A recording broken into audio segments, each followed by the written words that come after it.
नमस्कार दोस्तों, Kashi story channel में आपका स्वागत है। आज फिर से आई हूँ एक नई कहानी के साथ। तो चलिए सुनते हैं। आज की कहानी है शीतला माता की कहानी। यह कथा बहुत ही पुरानी है। एक बार शीतला माता ने सोचा कि चलो आज देखूं कि धरती पर मेरी पूजा कौन करता है, कौन मुझे मानता है। यही सोचकर शीतला माता धरती पर राजस्थान के डुंगरी गांव में आई और देखा कि इस गांव में मेरा कोई भी मंदिर नहीं है, ना मेरी पूजा होती है। शीतला माता गांव की गलियों में घूम रही थी। तभी एक मकान के ऊपर से किसी ने चावल का उबला पानी अर्थात चावल का मार नीचे फेंका। वह उबलता हुआ पानी शीतला माता के ऊपर जा गिरा, जिससे शीतला माता के शरीर पर छाले और फफोले पड़ गए। शीतला माता के पूरे शरीर में जलन होने लगी। शीतला माता गांव में इधर उधर भाग भाग कर चिल्लाने लगी, अरे मैं जल गई, मेरा शरीर तप रहा है, जल रहा है, कोई मेरी मदद करो।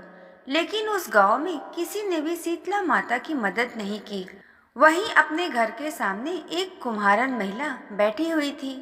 उस कुम्हारन ने देखा कि अरे यह बूढ़ी माई तो बहुत जल गई है, इसके पूरे शरीर में तपन है, इसके पूरे शरीर में छाले और फफोले पड़ गए हैं, यह तपन सहन नहीं कर पा रही है।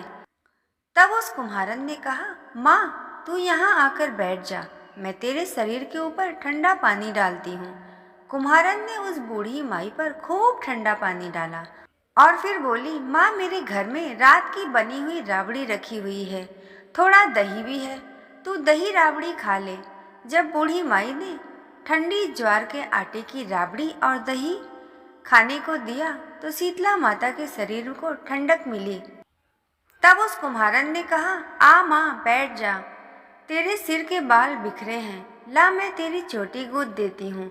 और कुम्हारन माई की चोटी गूंथने लगी। अचानक कुम्हारन की नजर उस बूढ़ी माई के सिर के पीछे पड़ी तो कुम्हारन ने देखा कि एक आँख बालों के अंदर छुपा हुआ है। यह देखकर वह कुम्हारन डर गई और डर के मारे घबराकर भागने लगी। तब बूढ़ी माई ने कहा, रुक जा बेटी, तू डर मत, मैं कोई भूत प्रेत नहीं हूँ, मैं शीतला देवी हूँ। मैं इस धरती पर देखने आई थी कि मुझे कौन मानता है और मेरी पूजा कौन करता है। इतना कहकर माता चार भुजा वाली हीरे जवाहरात के आभूषण पहने, सिर पर स्वर्ण मुकुट धारण किए अपने असली रूप में प्रकट हो गई। माता के दर्शन पर कुम्हारन सोचने लगी कि अब मैं गरीब इस माता को कहाँ बिठाऊं। माता बोली, हे बेटी तू क्या सोच में पड़ गई है।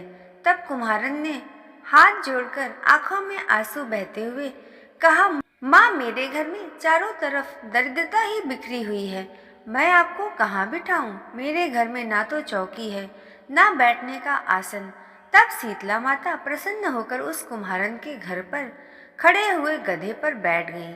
एक हाथ में झाड़ू, दूसरे हाथ में डलिया लेकर उस कुम्हारन के घर की दरिद्रता को झाड़कर डलिया में भरकर फेंक दिया और उस कुम्हारन से कहा, बेटी मैं तेरी सच्ची भक्ति से प्रसन्न हूँ, अब तुझे जो भी चाहिए मुझसे वरदान मांग ले।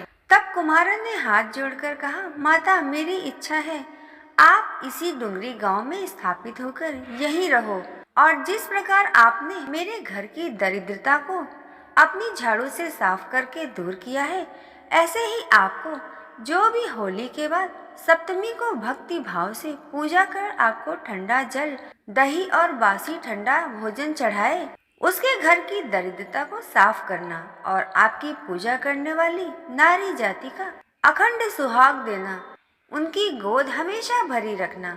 साथ ही जो पुरुष शीतला सप्तमी को नाई के यहाँ बाल ना कटवाए, धोबी को कपड़े धुलने ना दे और पुरुष भी आप पर ठंडा जल चढ़ाकर, नारियल फूल चढ़ाकर परिवार सहित ठंडा बासी भोजन करे, उसके काम धंधे व्यापार में कभी दरिद्रता न आए।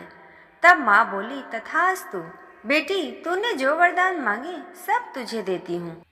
हे बेटी, तुझे आशीर्वाद देती हूँ कि मेरी पूजा का मुख्य अधिकार इस धरती पर सिर्फ कुम्हार जाति को ही होगा।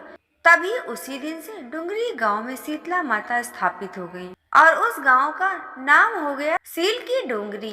सील की डोंगरी में शीतला माता का मुख्य मंदिर है। शीतला सप्तमी पर वहाँ बहुत विशाल मेला लगता है। इस कथा को पढ़ने से घर की दरिद्रता का नाश होने के साथ सभी मनोकामनाएं पूर्ण होती है। इस प्रकार शीतला माता की यह कथा पूरी होती है। दोस्तों, अगर आपको कहानी पसंद आए तो लाइक करें। आगे और कहानियों को देखने के लिए काशी स्टोरी चैनल को सब्सक्राइब करें। जय श्री कृष्णा, राधे राधे।